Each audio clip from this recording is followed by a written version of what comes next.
Assalamualaikum warahmatullahi wabarakatuh.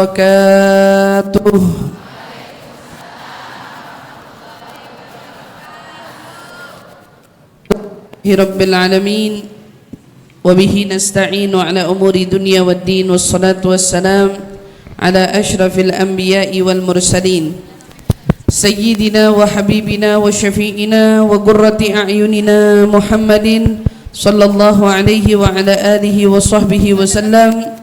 Subhanaka la ilma lana illa ma 'allamtana innaka antal alimul hakim.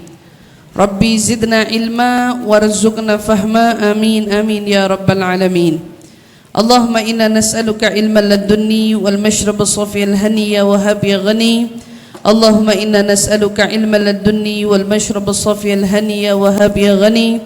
Allahumma inna nas'aluka ilman ladunni wal mashrab as-safiyal haniya wa habi ghani. Alhamdulillah thumma alhamdulillah.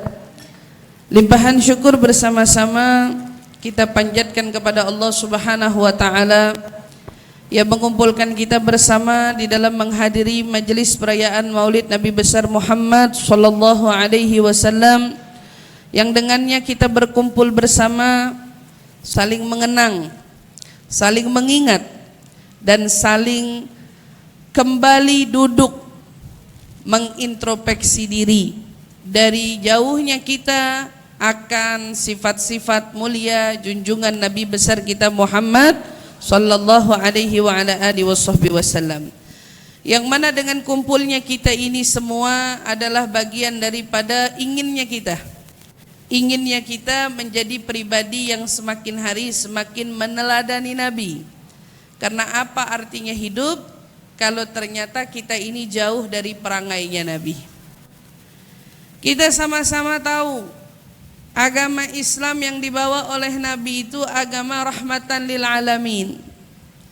Tetapi agama rahmatan lil alamin itu sama Nabi dikumpulkan dalam satu misi yang disebut dengan rahmatan lil alamin. Itu adalah orang yang punya akhlak seperti yang diajarkan oleh Nabi. Allah Subhanahu wa taala berfirman, "Wa ma arsalnaka illa rahmatan lil alamin." Allah bilang begitu. Saya tidak utus kamu Muhammad kecuali untuk menebar rahmat kepada seluruh semesta. Tetapi di dalam hadis yang lain justru Nabi bilangnya apa? "Wa ma bu'itsu illa liutammim makarimal akhlaq." Saya tidak diutus kecuali untuk menyempurnakan akhlak. Berarti rahmat ini tidak jauh dari akhlak. Allah utus Nabi bagi kita adalah rahmat, tapi Nabi menginginkan kita mendapatkan kesempurnaan rahmat. Dengan apa kesempurnaan rahmat? Dengan kita menyempurnakan akhlak. Maka siapa dari kita yang menyempurnakan akhlak, maka berarti kita telah mengambil bagian terbesar daripada rahmat yang Nabi tebar kepada umat. Kita semua ini tahu ya Bu, kalau orang lahir ke muka bumi ini lahir juga barengan sama nasib. Lahir juga barengan sama nasib. Nasib baik, nasib buruk. Perangai baik, perangai buruk, lahir bareng sama dia. Ada perangai buruk kita yang kebawa dari lahir, karena perangai itu juga turunan. Kalau kita sebagai orang tua, maaf orang tuanya emosian, jangan kaget kalau anak yang punya anak nanti emosian. Kenapa? Karena punya turunannya. Kalau kita jadi orang tua baik, Masya Allah, orangnya dikit-dikit pemaaf, dikit-dikit memaafkan, kesalahan-kesalahan dikit dimaafkan. Nah itu nanti kalau punya anak, kalau anaknya lahir, itu gak usah bingung, anaknya juga begitu. Kurang lebih sifatnya ikut menurun. Jadi bukan cuma penyakit yang turunan, karakter kita juga bisa kita turunin sama anak-anak kita. Nabi tahu tiap dari kita yang lahir tuh pasti bawa perangai baik dan perangai buruk. Kita mah manusia. Manusia harus nyadar kalau dia itu adalah tempatnya salah dan lupa. Jadi kalau seumpamanya ada orang ngingetin kita, harusnya kita nih sebagai manusia nggak usah tersinggung. Kenapa kita nggak perlu tersinggung? Ya emang kita nih tukang lupa. Jadi kalau diingetin wajar. Jadi kalau ibu-ibu datang ke pengajian, tahu-tahu di pengajian berasa kesindir, sebetulnya yang ceramah nggak nyindir, Bu. Nggak nyindir. Emang yang penceramah setahu apa sama keadaan hidupnya ibu? Saya duduk di sini sama ibu aja saya kagak kenal. Ibu mungkin kenal saya belum tentu kenal sama ibu. Kenal juga, kalau kenal paling kenal muka. Emang kenal nasib? Enggak. Ibu hari ini udah bayar listrik apa belum? Saya nggak tahu. Ibu udah makan apa belum? Saya nggak tahu. Kan gitu. Kita sama-sama kenal. Barangkali kenal muka. Tapi kalau ditanya kenal nasib, nasib saya juga ibu nggak tahu. Ibu kan cuma lihat yang enak-enaknya doang. Oh, jadi ustazah enak. Enak jadi ustazah, dilihat enak sekarangnya. Nah kan waktu belajarnya, waktu nuntut ilmunya kan kagak dilihat. Ibu-ibu masih di mana? Kita masih di entah berantah. Jadi waktu saya belajar, ibu lagi di entah berantah. Sekarang kita ketemu dalam naungan pelajaran. Sama-sama kita belajar. Kembali daripada itu semua, kita semua ternyata bawaan dari lahir punya karakter, punya sifat yang semuanya sama-sama kita terima. Apa tuh? Ada baik, ada buruk. Nggak ada orang lahir tiba-tiba lahir tuh semuanya baik. Bawaannya aslinya baik, tapi lihat Nabi bilang apa? Ntar lihat orang tuanya jadiin dia siapa, kan gitu. Kita hari ini adalah kita dari cetakan orang tua kita. Saya di sini cetakan orang tua saya, ibu di situ cetakan orang tua ibu. Ntar ibu lihat anak-anak ibu ada di mana, dia cetakan kamu. Sifatnya ke bawah, ada baik ada buruk. Waktu sifat baik itu dan buruk ikut, buat apa Allah ciptain sifat buruk? Kenapa Allah nggak kasih aja semuanya sifat baik?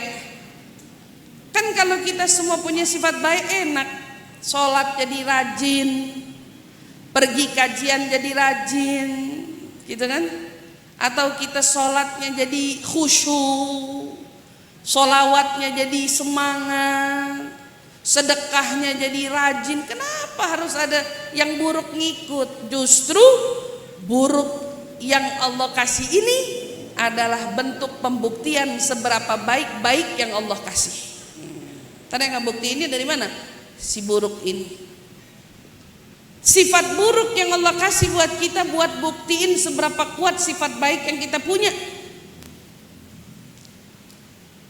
Kalau Allah turunin sifat dermawan, Allah juga turunin sifat pelit.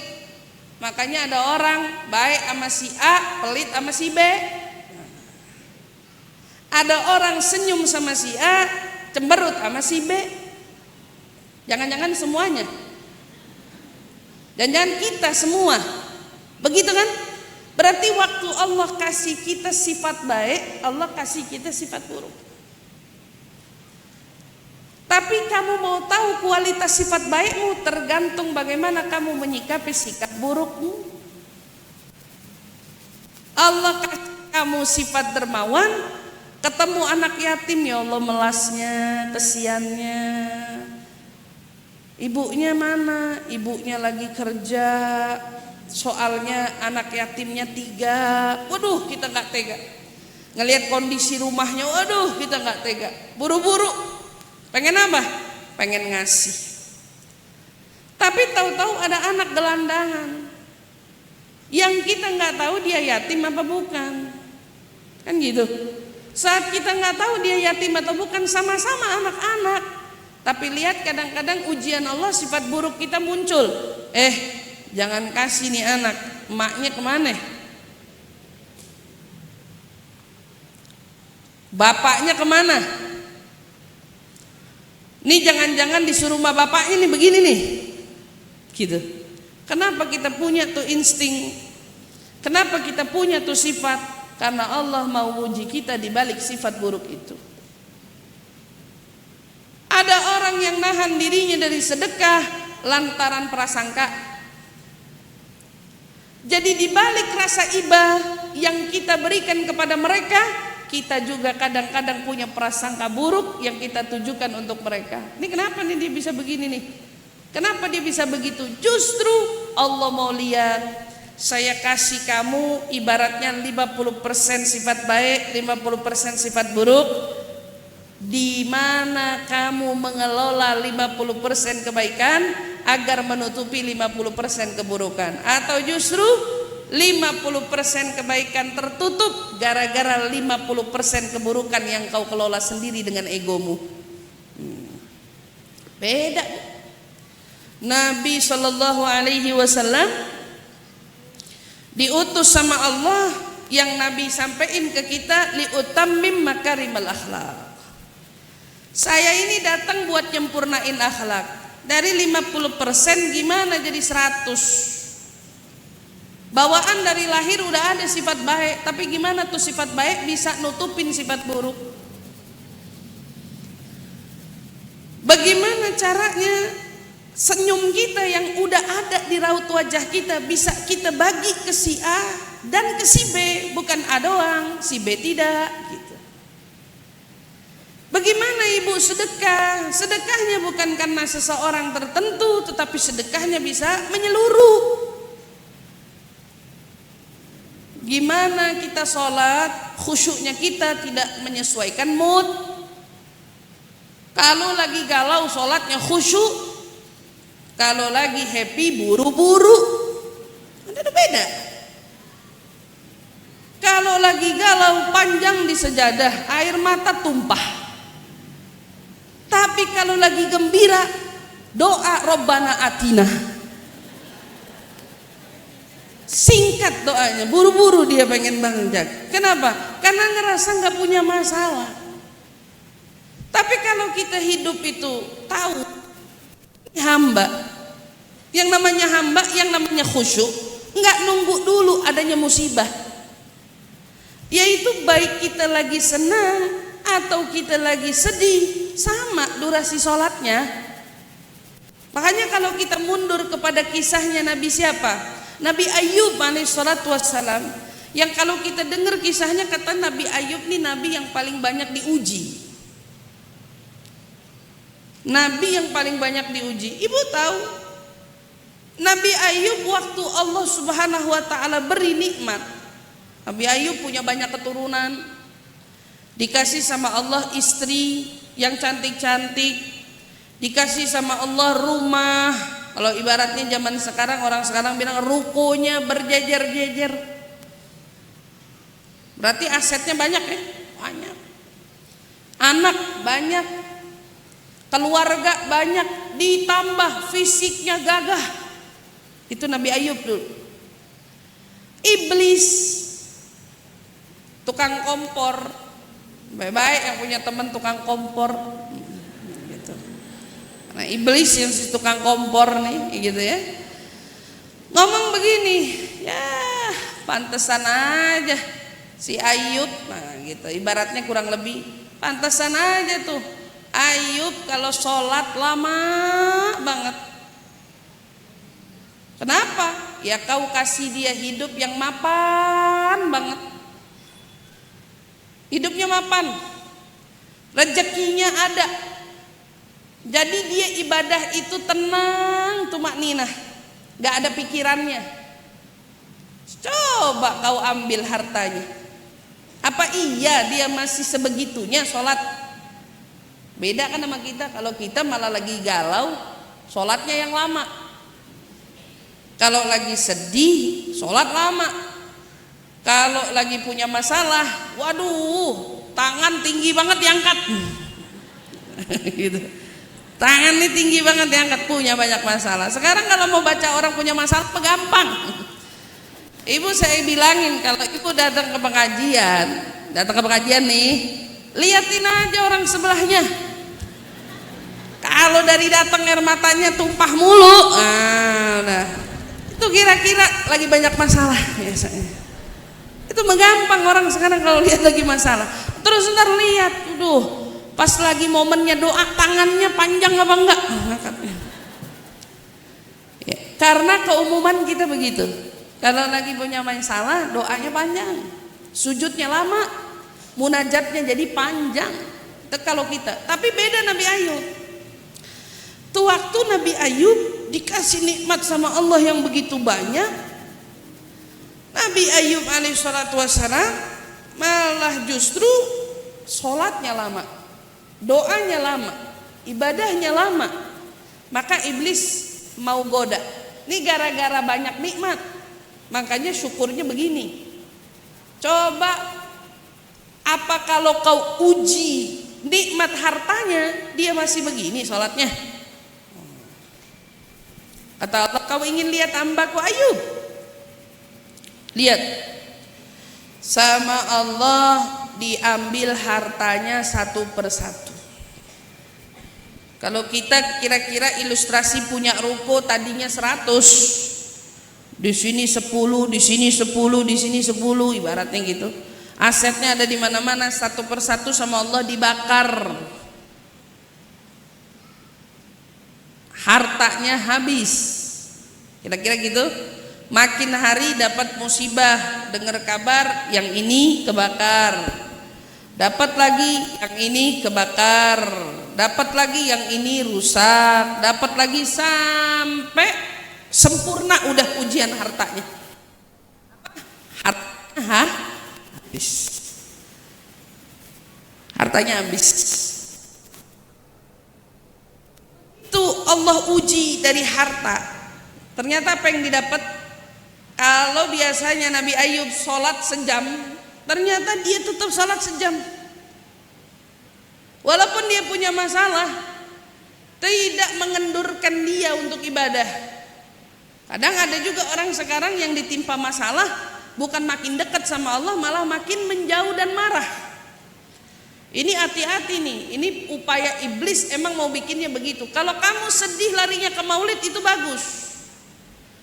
Kalau kamu sedih larinya ke sejadah itu bagus. Kalau kamu lagi punya masalah, ibaratnya gitu ya. Ini apa? Begitu Allah uji Nabi Ayub. Itu Nabi Ayub tadi ternyata sholatnya yang tadinya sejam, tadi hartanya banyak, sholatnya sejam juga. Atau saya solusi apa, speaker mic yang di belakang, bukan mic apa, speaker, cabut aja kabelnya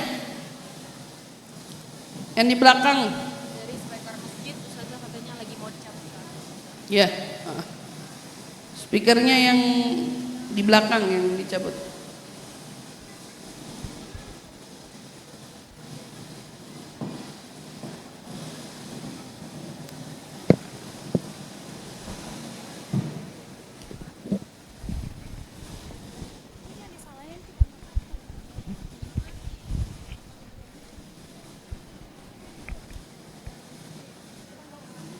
Ada? Taib. Sholat 1 jam, sholat sejam, sholatnya tetap tidak kurang doanya, terus munajat sama Allah. Begitu iblis lihat, ya Allah bilang, iblis, lihat tuh hambaku Ayub, sholatnya enggak berkurang, ibadahnya enggak berkurang, walaupun dia diuji dengan ujian yang luar biasa. Kata iblis bilang, ya Allah, wajar aja kalau dia munajat, dia doa, dia sholat, dia tetap sejam, tetap dengan durasinya. Kenapa? Karena yang kamu ambil tuh cuman harta dunia. Harta kalau hilang bisa dicari, bahasanya gitu. Ya udah, kalau yang cuman diuji begitu, ya gampang, kata iblis bilang. Orang gak bakalan seterpuruk itu. Oh. Coba kalau yang kau uji itu adalah ibaratnya buah hatinya. Itu iblis kan kurang ajar. Coba yang diuji buah hatinya. Apa yang terjadi? Allah Subhanahu wa taala mau menunjukkan, lihat nih, akan kubuktikan kalau hambaku itu yang bernama Ayub, ibadahnya tidak terpengaruh oleh keadaannya. Apa yang terjadi? Allah uji anak-anaknya, perlahan-lahan diambil sama Allah. Kehilangan anak satu aja udah bikin kita gimana ya Bu ya. Ini hampir semua satu persatu anak diambil, meninggal, satu lagi meninggal, satu lagi meninggal, ibaratnya tuh sampai habis. Tapi Nabi Ayub munajatnya, ibadahnya enggak berkurang, durasinya tetap sama, ibadahnya tetap sama. Pelajaran buat kita nih. Kita kadang-kadang kebalik. Tapi kalau kebalik lagi sedih larinya ke ibadah bagus. Tetapi kalau kita itu lagi sedih malah lari dari Allah, ini masalah. Dan ini bahaya. Gitu kan? Allah Subhanahu wa taala uji Nabi Ayub tidak bergeming walau anaknya meninggal dunia, habis, tapi Nabi Ayub tetap munajat sama Allah tiada henti. Tetap ibadah sama Allah enggak ada henti. Datang lagi iblis bilang, habis anaknya meninggal kan, istrinya satu persatu ninggalin dia. Buat apa? Karena hancur, anak meninggal, harta habis terus gitu ibaratnya. Insyaallah. Ala kulli hal, dari situ iblis bilang lagi, ya Allah, wajar aja kalau dia sholatnya tetap semangat, tetap rajin, walau hartanya nggak ada, walau istrinya nggak ada, walau anaknya meninggal, wajar. Kenapa? Karena kau beli dia kemampuan secara fisik, sehatnya ada, badannya kuat. Kata iblis bilang, ya kan? Sehatnya ada, badannya kuat. Ya selagi orang kuat, punya fisik, punya badan, ya maka selama itu juga ibadahnya bakal terus jalan, kata iblis bilang. Nabi Ayub diuji sama Allah dengan sakitnya, gitu ya. Tapi apa sakitnya membuat dia berhenti dari ibadahnya? Tidak. Pokoknya kalau mau balikin sama kita mah kebalik banget dah. Kita pusing sedikit mundur, badan geger dikit tayamum, kan gitu. Baru diuji sedikit cepet banget nyari alternatif gitu. Atau mungkin kita yang diuji dengan berbagai macam rasa sakit gitu, malah hebat-hebatnya kita tuh bisa protes sama Allah. Kok saya? Kenapa saya gitu? Kenapa saya harus sakit ini? Kenapa harus sakit itu dan seterusnya? Ya Allah, orang kalau makin dekat sama Allah dikasih sakit kan enak. Ini malah makin jauh. Nabi Ayub diuji sakit, diuji harta, diuji keluarga, sedikit pun tidak menjauh. Dia tetap berada pada tempatnya, merasa seorang hamba yang patut beribadah kepada Allah. Terus apalagi yang iblis mau bilang? Nggak ada. Iblis sudah nggak punya celah untuk menjatuhkan nabinya, karena melihat nabinya yang tetap istiqomah dalam ibadahnya. Itu Nabi Ayub. Apa nabi kita nggak begitu? Nabi kita juga begitu. Jauh daripada itu. Bahkan lebih-lebih laginya, kalau kita bandingkan dengan Nabi kita, munajatnya beliau adalah munajat tentang dosa-dosa kita. Doa-doa beliau adalah harapan kesejahteraan untuk kita. Kalau kita dengar kisah tentang Nabi kelaparan, justru Nabi mendoakan tidak ada umatnya yang mati kelaparan. Ini beda lagi konteksnya.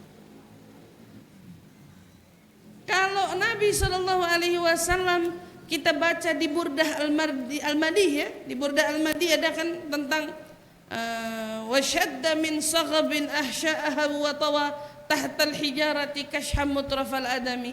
Katanya Nabi kita Muhammad saking laparnya perutnya sampai diikat sama batu. Nabi kita loh, perut diikat sama batu. Dia yang ngerasain lapar, tapi doanya apa? Ya Allah, jangan matikan umatku mati kelaparan. Ini bukan doa buat dirinya lagi. Salat hatta tawarramat gadamah, kata salat sampai kakinya bengkak. Apa untuk dirinya? Air mata yang seringkali menetes dan membasahi wajahnya sampai membanjiri jenggotnya, apa itu air mata untuknya? Ini kalau disandingin dengan Nabi, Nabi kita jauh lebih daripada itu. Dan kita beruntung Allah pilih kita menjadi umatnya. Bahkan bukan hanya umat, tapi dipilih menjadi orang yang belajar mencintainya. Kan gitu.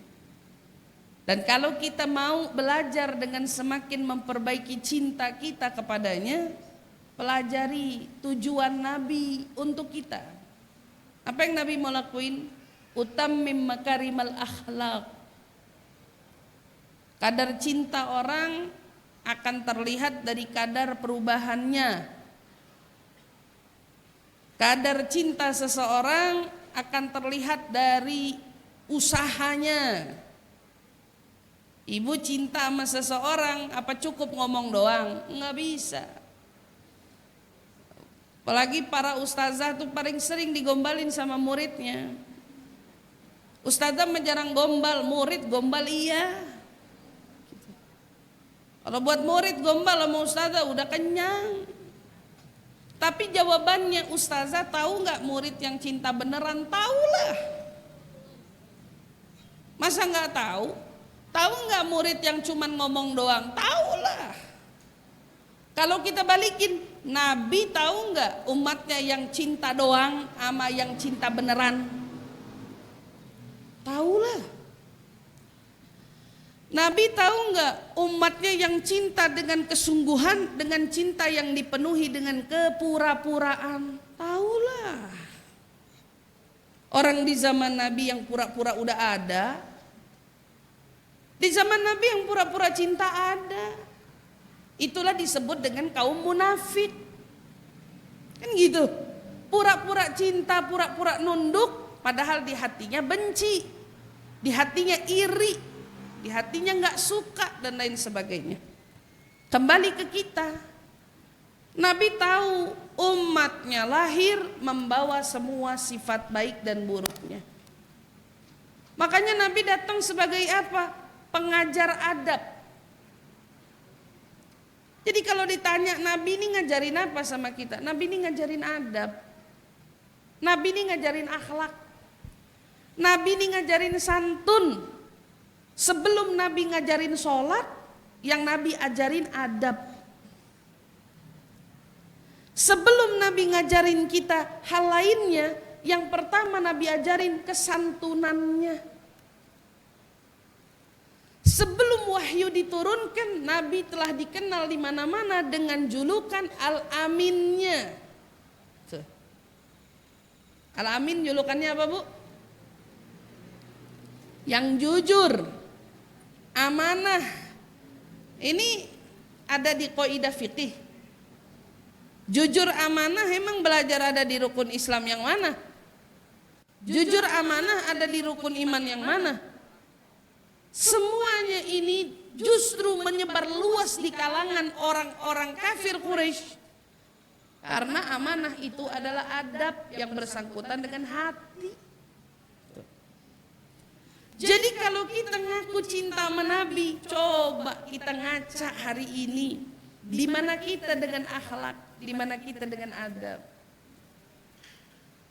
Sifat buruk pasti ada, karena kita bukan manusia suci. Tapi gimana kita belajar sikap buruk kita bisa kita kalahkan dengan sikap baik kita? Gak suka, pasti ada dong. Ngelihat dia lagi, aduh. Tuh kalau ibu diemin, baik-baik, ibu kena ginjal loh. Ibu kena apa? Darah tinggi loh. Kenapa? Ibu gak demen, ibu pendem. Terus ustazah kita kalau gak demen kita tunjukin, bukan bu, buang, ilangin. Berarti mendem, gak demen sama orang, jadi penyakit buat kita. Pilihannya apa? Keluarin. Keluarin jauh lebih bawa penyakit buat kita. Berarti dikemanain? Dibuang. Dibuang. Saya gak suka sama si fulan. Orangnya tuh kalau ngomong tuh lebay. Gak suka kan? Orang itu kalau ngomong lebay. Ingat. Ini mau dikemanain nih? Mau dipendem? Pura-pura asik ngomong sama dia? Atau mau ibu ungkapkan? Kamu kalau ngomong jangan lebay-lebay dong. Ayo, punya keberanian begitu? Dari 100 yang berani 1. Berani ngungkap, itu 1.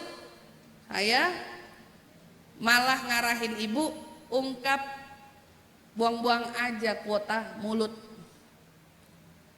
Kalau kita ngomong diterima, kalau kagak, terus ngapain ustazah? Mendingan buang sifatnya. Nabi Muhammad kira-kira seneng gak sama Abu Jahal? Ayo, Nabi seneng gak sama Abu Jahal? Ibu aja gak bisa jawab. Saking kita gak nemu ada sifat Nabi gak senengnya sama orang. Segitu buruknya perangai Abu Jahal, kita gak berani ngomong kalau Nabi benci sama Abu Jahal. Nabi kira-kira seneng gak sama Abu Lahab? Kita gak bisa jawab. Kenapa? Gak pernah ada dalam sejarah Nabi gak suka sama orang. Segitunya mereka benci, segitunya Nabi tidak pernah bereaksi. Kita nih ketemu sama orang yang benci sama kita, reaksinya apa? Pas dudukan sebelahan, musuh lama bilangnya gitu. Musuh lama pas duduk sebelahan, gimana negornya? Kata orang-orang yang dipenuhi dengan amarah, dipenuhi dengan keegoisan, ngapain ada musuh lama? Jangan bilang musuh lama lah, orang dia orang. Terus gimana caranya amarah yang ada di hatimu kau buang? Ini akhlak Nabi Muhammad sallallahu alaihi wasallam. Nabi kita semua ya. Nabi kita semua yang apa? Yang menuntun kita. Nabi tahu Abu Jahal jahat. Nabi tahu Abu Lahab jahat. Nabi tahu Walid ibnil Mughirah jahat. Tahu, bukannya enggak tahu. Tapi dibalik Nabi tahu semua perangai jahat mereka, tidak sekalipun Nabi menyimpan amarah di hatinya untuk mereka. Siapapun yang pernah berbuat jahat sama Nabi, gak pernah sekalipun Nabi berpikir untuk membalas kejahatan kepada mereka. Ini kan akhlak, bu. Siapapun yang mereka yang pernah melukai Nabi, gak pernah sekalipun Nabi terpikir kembali ingin melukai hati mereka. Bahkan siapapun orang yang berusaha ingin menghabisi nyawa Nabi, tidak pernah sekalipun Nabi terpikir ingin kembali membalas, menghilangkan nyawa mereka. Kita pernah dengar satu kisah, Nabi sedang istirahat dengan para sahabat di waktu siang, ya. Kemudian Nabi sedang duduk di mana? Di bawah pohon, dan sahabat-sahabat yang lain meneduh di ujung-ujung pohon lainnya. Yang seketika itu Nabi sendirian. Beliau sedang tertidur, tiba-tiba ada orang kafir yang datang menghunuskan pedang ke arahnya. Man yamna'uki minni minal yawm. Siapa yang nyelamatin kamu hari ini dari saya wahai Muhammad? Ini pedangnya udah ada nih. Sahabat-sahabat yang lain dari kejauhan ngelihat nih kayaknya Nabi ada yang nggak beres nih. Ini pedang udah di depan mata, tinggal ditusuk lewat, beres. Tapi Nabi dengan percaya dirinya, emang nggak ada emosi. Jawabannya cuman Allah. Siapa yang bisa nyelamatin kamu dari saya hari ini? Nabi dengan percaya dirinya, tanpa ada kepanikan, tanpa ada kegelisahan, dan tidak ada amarah. Jawabannya cuman Allah. Itu begitu Nabi jawab Allah, yang megang pedangnya malah gemeteran, jatuh pedangnya. Dibikin sama Allah gemeteran, jatuh pedangnya, sama Nabi pedangnya diambil, dibalikin, diarahin ke dirinya. Sekarang siapa yang nyelamatin kamu dari saya? Ayo. Sekarang siapa yang nyelamatin kamu dari saya? Kalau kita posisinya kayak gitu, happy apa kagak? Girangnya kayak apa? Ada orang niat mau nyelakain kita, kesempatannya berbalik jadi kita yang bisa nyelakain dia. Keadaannya berbalik jadi kita yang bisa menjatuhkan dia. Keadaannya kita yang menang, dia yang kalah. Tapi lihat akhlaknya Nabi. Waktu Nabi tanya siapa yang nyelamatin kamu dari saya, jawabannya apa? Engkau. Kamu sendiri yang bisa nyelamatin diriku darimu. Kenapa? Karena tahu Nabi itu pemaaf. Tahu Nabi itu nggak sampai hati ngelukain orang. Entalik, kata Nabi, pergilah dari sini, selamatkan dirimu sendiri. Begitu orang. Udah. Kalau Nabi mau tusuk sebentar, gak usah nyuruh Nabi. Nabi doa aja sebentar celaka dia. Tapi Nabi gak lakuin itu, Bu. Kita nih umatnya. Kita yang setiap hari hadir di maulidnya. Kita yang setiap hari mengaku cinta kepadanya. Kita juga yang hampir setiap hari meneteskan air mata karena rindu kepadanya.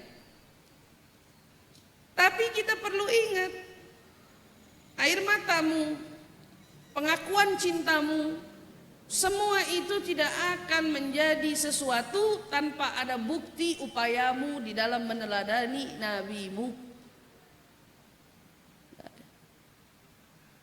Kalau kita tidak jadikan keteladanan Nabi sebagai alur hidup kita, maka semua air mata dan juga pengakuan cinta itu seperti dusta.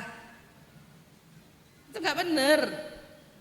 Tapi jika mungkin ungkapan cinta itu terbatas, air mata pun mungkin juga terbatas, tetapi perilaku yang paling terdepan di dalam meneladani akhlak Nabi Muhammad, justru yang Nabi akan lihat itu adalah seberapa jauh kau dalam meneladaninya. Nabi lihat nih, di sini yang sholat sunnahnya. Nabi lihat di sini yang akhlaknya. Maka kalau kita mau bicara akhlak, udah nggak usah banyak-banyak. Cuman apa? Kita perlu ingat, akhlak itu nggak dibuat-buat. Akhlak itu melekat. Akhlak itu menjadi kepribadian. Akhlak itu kita hadirkan di dalam diri kita sebagai bentuk pengabdian. Dia ada di tubuh kita. Tapi awalnya kemana? Awalnya ada, kamu aja yang gak aktifin. Karena Allah kasih akhlak, kasih juga al-buruk. Makanya disebut dalam Al-Quran, fa'alhamaha fujuraha wa taqwaha. Kita ngaji. Jadi sifat buruk dikasih sama Allah. Iya. Sifat baik Allah juga yang kasih. Iya. Sekarang kamu mau nyalain yang mana? Mau nyalain sifat buruk atau kamu mau nyalain sifat baik? Makanya Nabi menyatakan, saya ini untuk menyempurnakan akhlak biar kamu itu tahu gimana caranya berakhlak. Maka para ulama bilang belajar akhlak dari hal paling kecil. Pertama, al-basyasyah. Punya muka biar enak dilihat. Punya muka biar enak dilihat. Muka yang enak dilihat bukan yang kulitnya putih. Muka yang enak dilihat bukan yang alisnya tebal. Muka yang enak dilihat bukan yang lipstiknya mahal. Muka yang enak dilihat bukan yang matanya biru. Tapi muka yang enak dilihat, muka yang di wajahnya punya apa? Punya senyuman. Mau gimana aja muka kita, ya. Tapi kita senyum, muka kita jadi enak dilihat. Ibu besok foto diem sama foto senyum, enakan mana lihatnya? Jangan usah jawab sekarang, coba dulu di rumah. Besok minta fotoin, fotonya tegak kayak foto KTP ya. Terus ibu foto kayak foto KTP atau foto paspor, terus ibu lihat. Tuh begitu difoto, mukanya yang lagi mingkem diem, yang satu senyum, enak di mana? Cakepan yang mana? Apalagi kalau senyumnya sampai lepas. Tahu senyum lepas yang gimana? Yang sampai matanya ketarik. Senyum lepas tuh mata sampai ketarik. Beneran, itu senyum tulus. Orang yang senyum, Nabi itu senyumnya sampai gigi. Ini disebutnya gigi apa ini? Deh namanya gigi apa ini? Itu sampai kelihatan. Berarti kan beliau menarik dia punya bibir ini dengan senyumannya itu yang lebar sampai gigi taringnya lah kalau kita bilang. Gigi taringnya sampai kelihatan.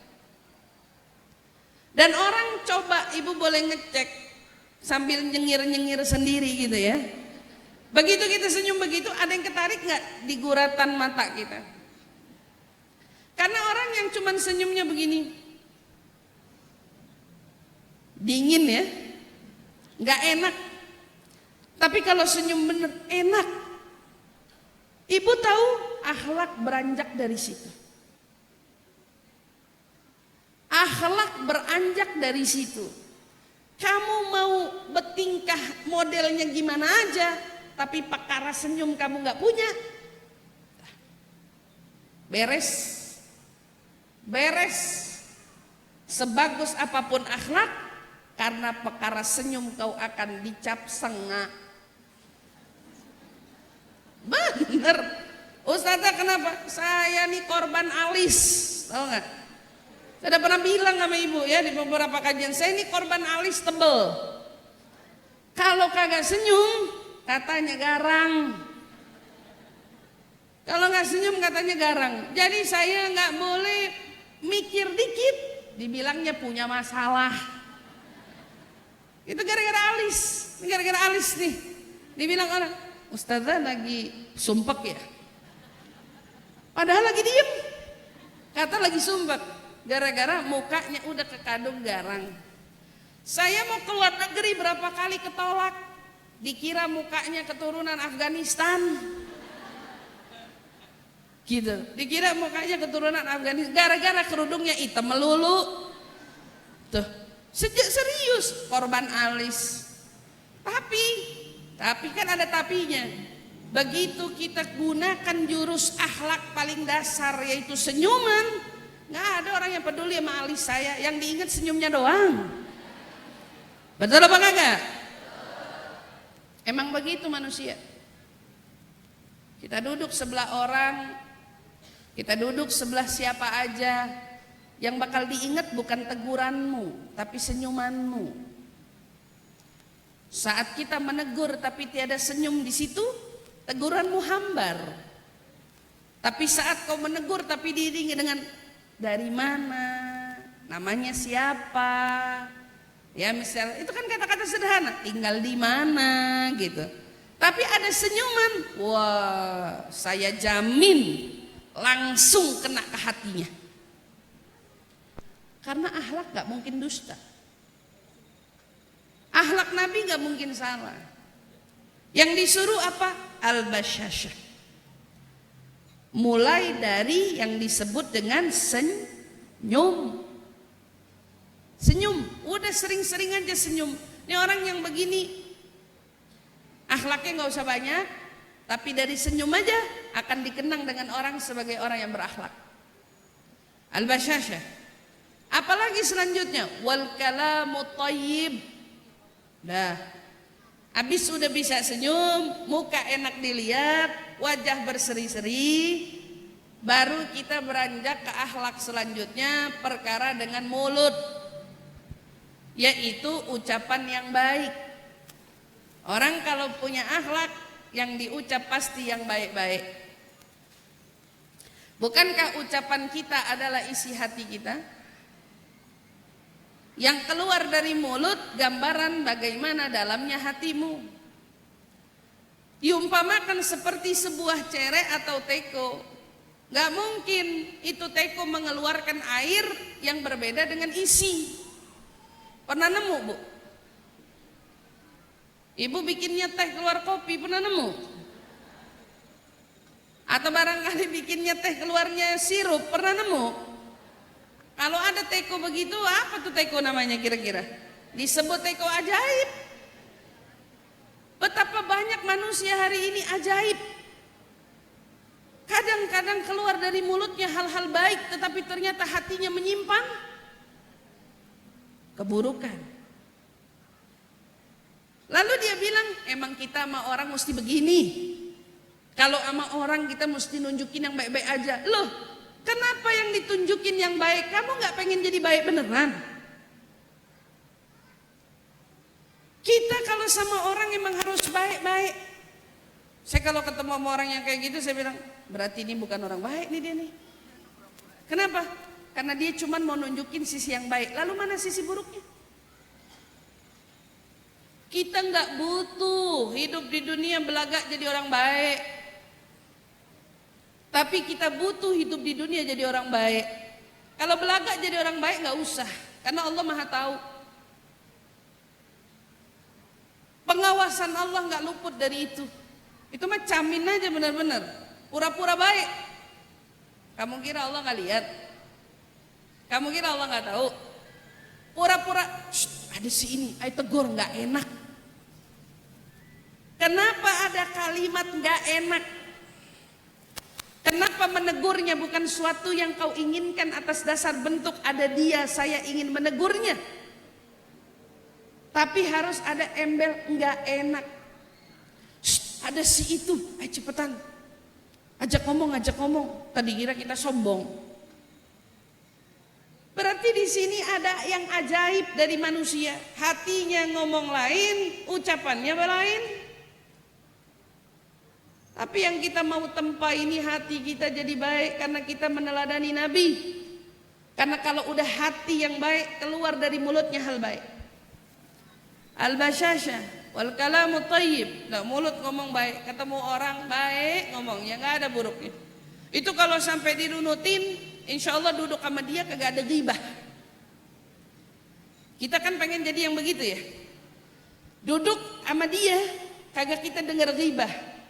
Motivasinya apa? Cari temen yang kagak ghibah? Bukan. Motivasinya kamu jangan jadi tukang ghibah.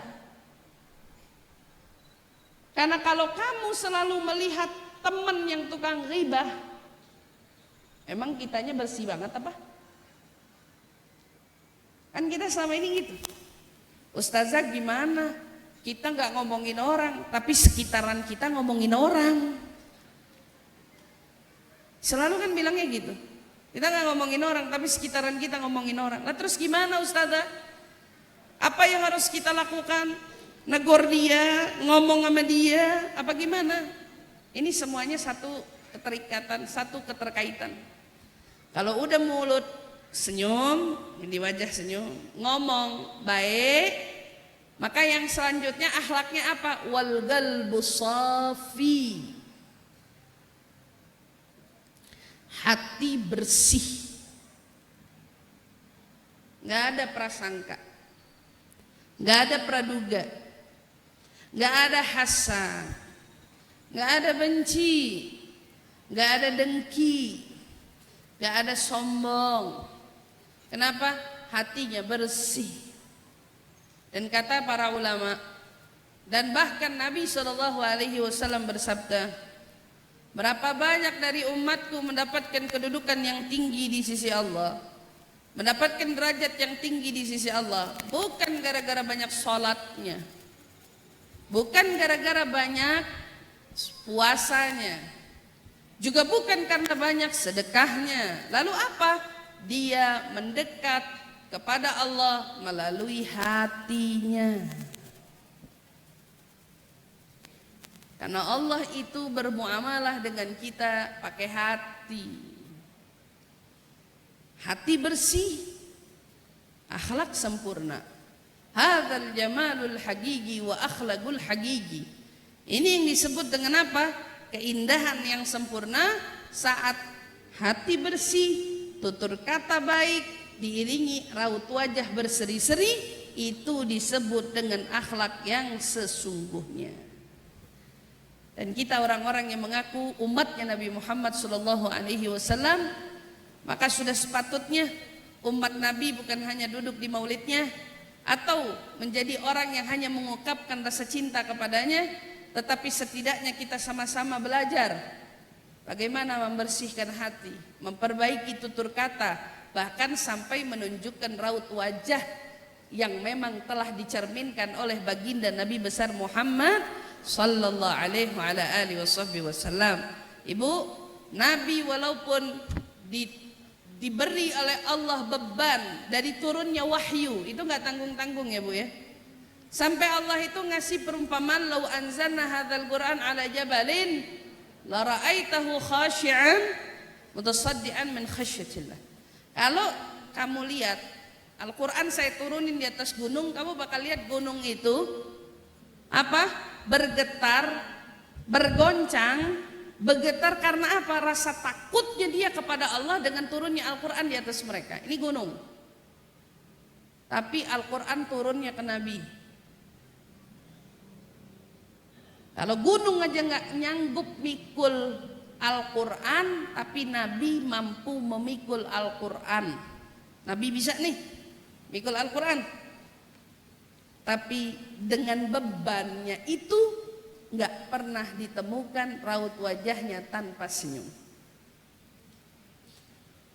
Strategi peperangan, pemikiran yang selalu beliau hadapi dari masa demi masa, nggak ada yang namanya jalur riwayat nyampein Nabi cemberut, nggak ada. Ayo, masalah kita kan dibilang nggak sama Nabi. Kalau ibadah kita aja nggak sama dengan Nabi, apalagi masalah kan? Berarti sudah sepatutnya kalau kita tahu masalah kita tidak seberat dengan masalahnya para Nabi, tidak seberat masalahnya dengan masalah para sahabat, maka sepatutnya jangan kita menjadi orang yang lemah. Dengan apa? Dengan menghilangkan akhlaknya Nabi karena zaman kita hari ini. Kita belajar, pengen diakuin sama Nabi, pengen dianggap sama Nabi, bahkan pengen ada di bawah benderanya Nabi, pengen jadi orang yang minum telaganya Nabi, kepengen jadi orang yang masuk surga bareng-bareng sama Nabi. Semuanya bisa Bu. Semua dari kita bisa jadi orang di bawah bendera Nabi, minum telaga Nabi, masuk surga bareng sama Nabi. Peluangnya ada. Sekarang tinggal gimana caranya kita benar-benar bisa meraih itu semua. Semua tergantung sejauh mana kamu dalam meneladani Nabi Muhammad sallallahu alaihi wasallam. Maka kita yang ingin dianggap, pantesin diri dong. Kita yang pengen dianggap, buat diri kita pantas tuh. Kita yang pengen diaku, buat Nabi tidak malu mengakui kita sebagai umatnya dong. Saya selalu termenung kalau baca hadis Nabi yang bunyinya fa inni mukatsir bikumul umam yaumal qiyamah. Saya itu berharap kalian tuh memperbanyak garis keturunan karena saya mau bangga tentang umatku di hari kiamat. Kita kalau mau banggain anak kita harus jadi siapa sih, Bu? Anak kita harus berprestasi setinggi apa? Kita duduk sama teman-teman mau banggain anak kita, yang mana yang dibanggainnya? Harus sesuatu yang menonjol dong dari anak kita. Nabi Muhammad ini punya misi mau banggain kita di tengah-tengah para nabi lainnya, di tengah umat-umat lainnya. Maka buatlah kita layak dibanggakan oleh Nabi Muhammad ya. Alhamdulillah kita duduk di maulid, kita hadir di maulid, kita bermajlis di maulid. Nabi lihat kan, alhamdulillah. Ini yang datang pagi nih, ini yang datang jauh nih, ini yang datang ongkosnya pas-pasan nih, ini yang datang izinnya susah nih. Semuanya dilihat sama Nabi kan gitu. Terus habis gitu apa? Pulang dari maulid bawa pulang apa nih? Siapa yang dia belajar ingin meneladani Nabi? Siapa dia yang bawa Nabi sampai ke rumahnya nanti? Siapa di antara mereka yang betul-betul menghadirkan Nabi di dalam hati? Nabi lihat. Maka ini yang paling jadi PR-nya kita semua. Ya Allah, kita bukan hanya perlu baik di sini. Karena Nabi nggak mau banggain kita di sini, Nabi mau banggain kita di sana. Jadi kalau yang Nabi mau banggain kita di sana, akhlak kita harus baik, budi pekerti kita harus baik. Karena Nabi mau banggain kitanya di akhirat, dan akhirat athqal ma yudha'u fil mizan husnul khuluq. Ingat baik-baik. Di akhirat amalan yang paling buat timbangan kita berat itu akhlak yang baik. Jadi sekarang paling enggak belajarnya dari mana? Raut wajah, senyum. Pertama sama orang tua, suami, anak, saudara, tetangga, dan seluruh halayak orang yang kita jumpai di majelis-majelis kebaikan. Tuh harus tuh. Orang tua nomor satu, suami, anak, saudara, tetangga, sampai orang yang di pengajian. Paling berhak menerima senyumnya kita. Tunjukin senyumnya kita. Ngomong yang baik sama orang tua, suami, sama anak, sama saudara, sama tetangga. Ini kan kaitannya sama iman ya. Dan sama seluruh orang yang kita jumpai, terutama di kajian. Ketemu sama semua orang, ngomong yang baik-baik. Baru kemudian kita belajar menata hati pelan-pelan, insya Allah ya, dengan kita duduk di majelis kebaikan, hadir di majelis ilmu, insya Allah hati kita kian hari kian tertata. Dan dengan ini semua kita berharap kita bisa menjadi umat yang dibanggakan oleh Nabi Muhammad. Kita menjadi umat yang dibanggakan oleh junjungan Nabi besar Muhammad sallallahu alaihi wasallam. Kita kepingin kita menjadi salah satu orang yang besok namanya disebut, namanya diagungkan, namanya disebutkan oleh Nabi di tengah umat-umat lainnya, lantaran perilaku kita yang meneladani budi pekerti Nabi besar Muhammad sallallahu alaihi wasallam. Insyaallah, amin ya rabbal alamin. Mudah-mudahan semua yang duduk di sini tiada yang kembali ke rumahnya masing-masing kecuali Allah telah gugurkan dosa-dosanya, Allah ampunkan kesalahannya, Allah perbaiki akhlak dan budi pekertinya. InsyaAllah semakin meneladani junjungan Nabi besar Muhammad sallallahu alaihi wasallam. Allahumma ya Allah, Engkau yang maha tahu isi hati yang ada di dalam hati ini. Ya Rabb, Engkau yang maha melihat adanya benci, adanya hasud, adanya riya, adanya ujub, adanya dendam, adanya amarah, adanya kebencian. Semua yang Engkau ketahui ya Rabb, Engkau yang maha tahu dibanding diri kami sendiri ya Rabb. Maka kami memohon kepadamu di tempat yang penuh dengan keberkahan dan kebaikan ini, berkat junjungan Nabi besar Muhammad sallallahu alaihi wasallam, ya Rabb, angkat semua penyakit hati kami, bersihkan semua penyakit hati kami, angkat semua kotoran-kotoran dan noda di dalam hati kami.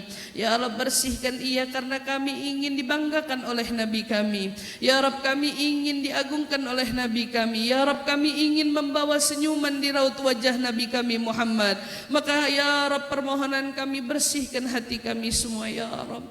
Obati luka-luka yang ada di hati kami semua ya Rabb. Jangan ada di antara kami yang pulang kecuali hatinya telah kau bersihkan ya Rabb. Dendam yang ada di dalam hati kami ya Rabb, bersihkan, angkat, gantikan dengan rahmat dan kasih sayang ya Rabb.